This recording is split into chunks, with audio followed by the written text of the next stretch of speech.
और चलिए मुरादाबाद लिए चलते हैं आपको, जहां मुख्यमंत्री योगी आदित्यनाथ पहुंचे हैं। विकास कार्यों की सौगात मुख्यमंत्री आज यहां देने वाले हैं। तस्वीरें मुरादाबाद से आपको दिखा रहे हैं।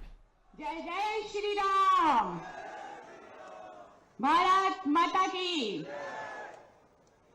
बहुत बहुत धन्यवाद। अपना अपना स्थान ग्रहण करते हुए आप सभी से अनुरोध, नमस्कार, सादर प्रणाम।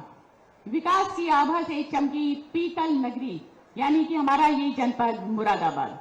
जनपद मुरादाबाद अपनी सांस्कृतिक, सामाजिक, ऐतिहासिक, धार्मिक, आध्यात्मिक और अपने इतिहास को अपने में समेटे पीतल नगरी कहलाए जाने वाले जनपद मुरादाबाद में आज 1172 करोड़ रुपए की 87 विकास जन कल्याणकारी परियोजनाओं के लोकार्पण, शिलान्यास और साथ ही साथ विभिन्न विकास योजनाओं के तहत लाभार्थियों को वितरण सामग्री प्रदान करने के आज के इस भव्य समारोह में उपस्थित हमारे परम आदरणीय श्रद्धेय यशस्वी माननीय मुख्यमंत्री जी गरिमा में उपस्थिति से मंच को अलंकृत करने वाले शत नमन करते हुए और समस्त माननीय गणमान्य अतिथिगणों का, मंचासीन और आप सभी जनपद निवासियों का अभिनंदन वंदन स्वागत करते हुए एक बार जोरदार तालियों के साथ अभिनंदन वंदन स्वागत यशस्वी माननीय मुख्यमंत्री जी का जनपद मुरादाबाद में। भारतीय संस्कृति, भारतीय परंपरा जो हमें ये बताती है कि हम अपने अतिथियों का अभिनंदन वंदन स्वागत पुष्पों के माध्यम से करते हैं। तो आइए अतिथि देवो भव इस क्रम में सर्वप्रथम सादर आमंत्रित करते हुए, अनुरोध करते हुए मंडलायुक्त मुरादाबाद श्री आजने कुमार सिंह जी से और साथ ही साथ और कि अपने कर कमलों से हमारे परम आदरणीय श्रद्धेय यशस्वी माननीय मुख्यमंत्री जी को उपहार स्वरूप एक छोटी सी भेंट देकर अभिनंदन वंदन स्वागत, और साथ ही साथ जिलाधिकारी मुरादाबाद श्री अनुज सिंह जी, मंडलायुक्त मुरादाबाद और जिलाधिकारी मुरादाबाद एक बार जोरदार तालियों के साथ स्वागत सत्कार की इसी कड़ी में अनुरोध करते हुए महानगर अध्यक्ष माननीय श्री गिरीश मंडूला जी और जिला अध्यक्ष माननीय श्री आकाश कुमार पाल जी, क्षेत्रीय अध्यक्ष माननीय सत्येंद्र सिसोदिया जी के अपने कर कमलों से उपहार स्वरूप एक छोटी सी भेंट देकर यशस्वी परम आदरणीय श्रद्धेय माननीय मुख्यमंत्री जी का अभिनंदन वंदन स्वागत सत्कार करें।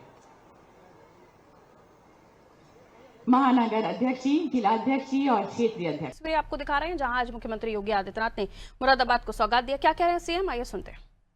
आवासीय विद्यालय में ये मंच पर बैठे हुए किसी भी नेता के परिवार का कोई सदस्य नहीं पढ़ेगा।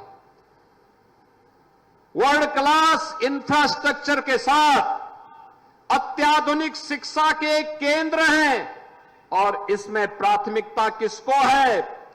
गरीब श्रमिकों के बच्चों के लिए। कोरोना कालखंड में जिन बच्चों ने अपने अभिभावक को खोया है, माता पिता को खोया है, उन बच्चों के लिए 18 विद्यालय पहले चरण में प्रारंभ हो चुके हैं। 18,000 बच्चे इसमें एक साथ अत्याधुनिक शिक्षा प्राप्त करेंगे। उनके रहने की, उनके खाने की, उनकी शिक्षा की पूरी व्यवस्था राज्य सरकार कर रही है, पूरी व्यवस्था कर रही है। और इसी तर्ज पर बेसिक शिक्षा परिषद के द्वारा 57 अन्य जनपदों में प्राइमरी से लेकर के सीनियर सेकेंडरी लेवल तक अत्याधुनिक शिक्षा के मुख्यमंत्री अभ्युदय विद्यालय, भारत सरकार के सहयोग से पीएम श्री विद्यालय, मुख्यमंत्री कंपोजिट विद्यालय, इनके निर्माण की कार्रवाई भी युद्ध स्तर पर आगे बढ़ चुकी है। याद करिए, समाजवादी पार्टी की सरकार के समय नकल को उन्होंने जन्म सिद्ध अधिकार बनाया था। नकल का परिणाम क्या था? उत्तर प्रदेश के नौजवानों के सामने पहचान का संकट खड़ा हो गया था। शिक्षा की व्यवस्था ध्वस्त हो गई थी। कोई भी सभ्य समाज हो, कोई भी समर्थ राष्ट्र हो, अच्छी और संस्कार युक्त शिक्षा के बगैर वह आगे नहीं बढ़ सकता। सभ्य समाज के लिए, समर्थ राष्ट्र के लिए अच्छी और बेहतर शिक्षा चाहिए, सुसंस्कृत और संस्कार युक्त शिक्षा चाहिए। उस शिक्षा का केंद्र बिंदु आज जब शिक्षा के इन मंदिरों को बनाने का प्रयास हो रहा है, राष्ट्रीय शिक्षा नीति के अंतर्गत जब इस कार्यक्रम को आगे बढ़ाया जा रहा है, तो सबसे ज्यादा पीड़ा हो रही है समाजवादी पार्टी को और कांग्रेस को। सबसे ज्यादा पीड़ा हो रही है इनको। बहनों और भाइयों, इनको पीड़ा इसलिए हो रही है क्योंकि इन्होंने अपने समय में कुछ किया नहीं। इन्होंने शिक्षा की व्यवस्था को ध्वस्त करके रख दिया था। 1,54,000 बेसिक शिक्षा परिषद के द्वारा संचालित विद्यालयों में जर्जर व्यवस्था थी। न वहां पे क्लासरूम ठीक थे, न शिक्षक थे, न वहां कोई सामग्री थी, न बालक बालिकाओं के लिए टॉयलेट था, न फर्श था, न पेयजल की व्यवस्था थी, न लाइट की व्यवस्था थी। और आज आप जाइए 1,36,000 विद्यालयों में ऑपरेशन कायाकल्प के अंदर अच्छा फर्श दिया गया है, डिजिटल क्लासरूम बनाया गया है, स्मार्ट क्लास बनी है, डिजिटल लैब बनी है, पेयजल की व्यवस्था है, बालक और बालिकाओं के लिए अलग अलग टॉयलेट बनाए गए हैं और विद्यालय में खेल का मैदान भी बनाने के प्रयास किए गए हैं।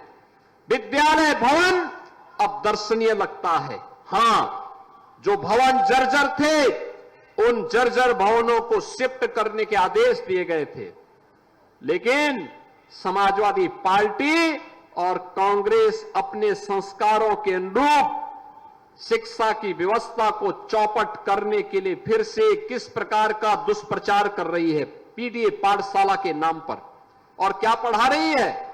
आपने देखा होगा, जब इन्होंने नकल को अपना जन्मसिद्ध अधिकार माना था और छात्रों के भविष्य के साथ खिलवाड़ करना प्रारंभ किया था, तब इन्होंने, जब सरदेव कल्याण सिंह जी की सरकार ने 1991 और 1997 में व्यवस्था की थी कि ग से गणेश पढ़ाया जाएगा, गणपति विघ्नहर्ता है, शिक्षा के क्षेत्र की विघ्न और बाधा को दूर किया जा सके, तो उस समय जब कुछ दिन के बाद समाजवादी पार्टी की दुर्भाग्य से सरकार आई तो उन्होंने कहा ग से गणपति नहीं, ग से तो गधा पढ़ाया जाएगा। गधा जैसी बुद्धि वालों ने बच्चों के मन में भी उसी प्रकार का भाव पैदा करने का प्रयास किया था और आज पीडीए पाठशाला में भी ये वही पढ़ाने का प्रयास कर रहे हैं।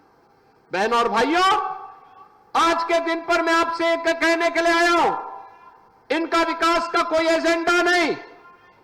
इन्होंने कांवड़ यात्रा का भी विरोध किया था। श्री कृष्ण जन्माष्टमी के अवसर पर आयोजित होने वाले त्योहारों को भी इन्होंने बाधित करने का प्रयास किया था और इसीलिए इनके पास न देश प्रदेश के विकास का कोई एजेंडा था, न गांव के लिए, न गरीब के लिए, न किसान के लिए, न महिलाओं की सुरक्षा के लिए, न व्यापारियों के लिए और न ही प्रदेश के विकास के लिए। परिणाम हम सबके साथ